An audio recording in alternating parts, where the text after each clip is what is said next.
سال کے بعد ملک اربل کے بادشاہ ملک مظفر نے منائی. ارے اس بدعت کو منایا گیا 600 سال کے بعد، اور ہم دین کس کو مانتے ہیں؟ فجر کی نماز کا وقت ہے. صحابہ عبداللہ ابن مسعود رضی اللہ عنہ وارضاہ کے دروازے پر کھڑے ہیں، آپ کے نکلنے کا انتظار کر رہے ہیں. جب آپ باہر نکلے تو ایک صحابی کہتے ہیں عبد الرحمن، میں نے کوفے کی مسجد میں ایک منظر دیکھا ہے، آؤ آپ کو بھی دکھاؤں، آپ بھی دیکھ لو.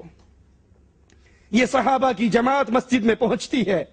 کچھ لوگوں کو دیکھا ہوا جن کے دائرے بنے ہوئے، حلقے بنے ہوئے، ان کے سامنے پتھر پڑے ہوئے. ایک بندہ انہیں بول کر کہتا ہے 100 مرتبہ کہو سبحان اللہ. سارے 100 مرتبہ سبحان اللہ کہتے ہیں. دوسرے حلقے میں ایک کہتا ہے کہو 100 مرتبہ الحمدللہ. سارے الحمدللہ کہتے ہیں. تیسرے والا کہتا ہے کہو اللہ اکبر. 100 مرتبہ سارے اللہ اکبر کہتے ہیں. یہ عمل مسجد میں ہو رہا ہے. اللہ اکبر ہے، لا الہ الا اللہ ہے، سبحان اللہ الحمدللہ کی صدائیں ہیں. یہاں میلاد النبی کے نام پہ لڑکی لڑکوں کا مخلوط رقص نہیں ہے، انڈین گانے نہیں ہے، دھمالے نہیں ہے، ڈانس نہیں ہے، نقلی داڑیاں نہیں ہے. مسجد میں بیٹھ کر، اور تابعین ہیں، صحابہ کے شاگرد ہیں، کلمہ کو ہے، مسلمان ہیں، لا الہ الا اللہ الحمدللہ استغفر اللہ کا ذکر کر رہے. ابن مسعود کہتے ہیں افسوس ہے تم پر، افسوس ہے تم پر، ابھی تو نبی کے وہ برتن نہیں ٹوٹے جس میں آقا کھانا کھایا کرتے تھے. ابھی سے تم نے دین اسلام کے اندر نئی بدعتوں کو داخل، نئے کاموں کو داخل کر دیا.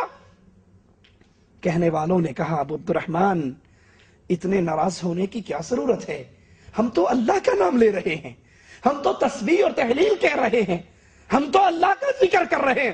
کہا اس سے بہتر تھا کہ تم اپنے گناہوں کو گنتے، اس سے بہتر تھا تم اپنے گناہوں کو گنتے، اور میں ضمانت دیتا تمہاری نیکی برباد نہ ہوتی. اور ایک روایت میں ہے کہ ابن مسعود نے پاؤں کی ٹھوکر سے ان کنکریوں کو بکھیر دیا. کہا بھی نبی کے برتن نہیں ٹوٹے، تم نے اسلام میں نیا کام شروع کر دیا. ابن مسعود کے ساتھی رضی اللہ عنہ وارضاہ فرماتے ہیں کہ پھر ہم نے ان لوگوں کو دیکھا، یہ مسلمہ کذاب کی فوج میں مل کر ہم سے لڑ رہے تھے، یہ خوارج کے اندر داخل ہو کے ہم سے لڑ رہے تھے، ہمارے اوپر نیزے چلا رہے تھے.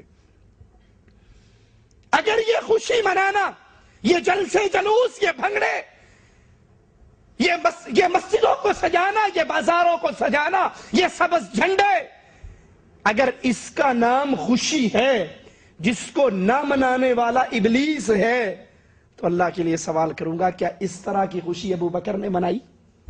اللہ کے لیے اس عقل کو استعمال کرو، بہت بڑی نعمت ہے.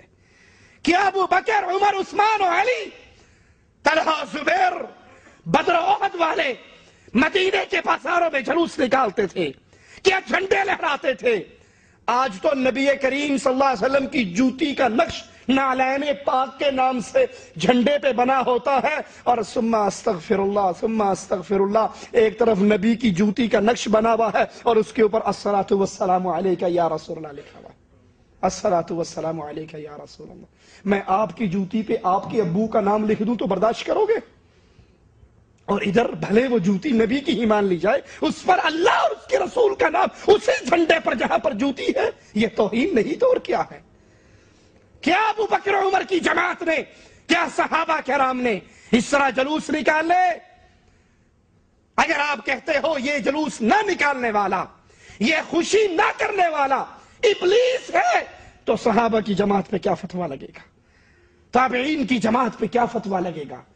اس جماعت کے بارے میں کیا کہو گے جس کے بارے میں قائد اعظم محمد الرسول اللہ صلی اللہ علیہ وسلم نے فرمایا تھا بہترین زمانہ میرا، پھر میرے بعد آنے والا، پھر ان کے بعد آنے والا. بہترین دور شریعت میں، شریعت والوں کا محمد کریم کا دور، صحابہ کرام کا دور، تابعین اعظام کا دور، یہ بہترین ادوار تھے.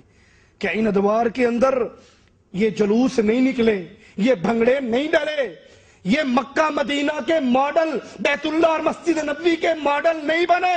4 پتھر رکھ کر، مصنوعی پہاڑی بنا کر، گھر میں سے پائپ لا کر اس میں لگا کر زمزم کا نام نہیں دیا گیا، نکلی داڑیاں نہیں لگی، چمٹے نہیں بجے، گانوں کے رقص نہیں ہوئے، ڈھول گانے دھمال یہ نہیں ڈلی۔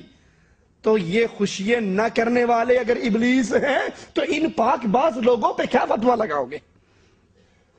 فرماتے ہیں چاند رات کو مسلمانوں کی کتنی عیدیں ہیں؟ 2 عیدیں۔ کس نے دی ہیں؟ اللہ عز و جل نے اور اس کے رسول نے ہمیں بتائی ہیں۔ اللہ نے اہل ایمان کے لیے 2 عیدیں پسند کی۔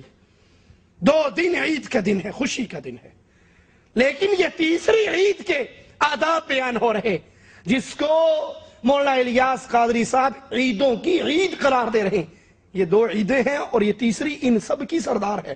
کہتے ہیں چاند رات کو تمام مسجدوں میں 3 بار اس طرح اعلان کرواؤ کہ تمام اسلامی بھائیوں اور بہنوں کا مبارک ہو، ربیع الاول کا چاند نظر آ گیا ہے۔ چاند رات کو ان الفاظ میں 3 بار مساجد میں اعلان کروائیے۔ ربیع الاول کے چاند کے نظر آنے کا اعلان خوشی کے طور پہ کہ مبارک ہو سب کو۔ کیا حضرت بلال نے یہ اعلان کیا؟ ارے تم بلال سے بڑھ کے نبی سے محبت کرتے ہو؟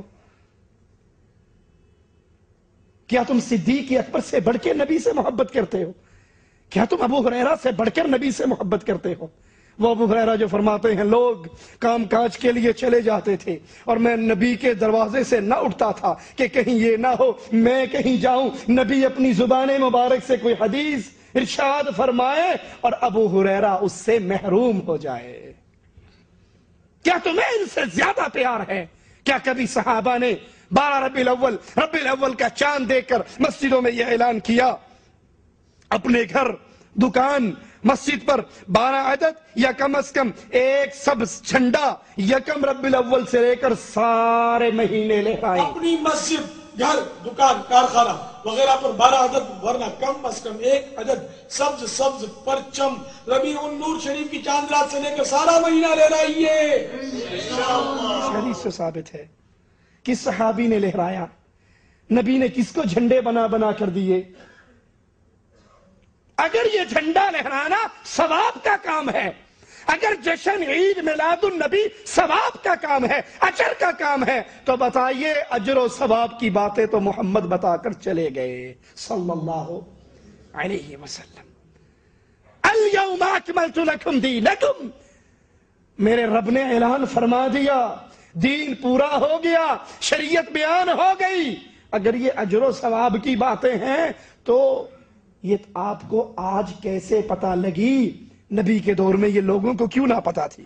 بس، ٹرک، کار، رکشہ، سائیکل پر بھی اپنے پلے سے ایک جھنڈا خرید کر ضرور لگائیے۔ بسوں، ویگنوں، ٹرکوں، ٹرالوں، ٹیکسیوں، رکشوں، ریڑیوں، گھوڑا گاڑیوں وغیرہ پر ضرورتاً اپنے پلے سے پرچم خرید کر باندھ دیجئے۔ اپنی سائیکل، اسکوٹر اور کار پر بھی لگائیے۔ سگے مدینہ الیاس قادری عطار اپنے گھر پر بھی سبز جھنڈا لگاتے ہیں۔ الحمدللہ سگے مدینہ وفی عنہ بھی حتی الامکان اپنے مکانے بے نشان پر سادہ جھنڈے لگاتا ہے۔ مولانا صاحب ہم آپ سے ایک ہی سوال کرتے ہیں، آپ اپنے گھر پہ ایک جھنڈا نہیں 1000 جھنڈے لگا لیں، لیکن ہمیں نبی کی کوئی ایک حدیث بتا دیں جس میں نبی نے اپنے گھر پہ جھنڈا لگایا ہو، نبی نے اپنی بیویوں کے گھروں پہ جھنڈا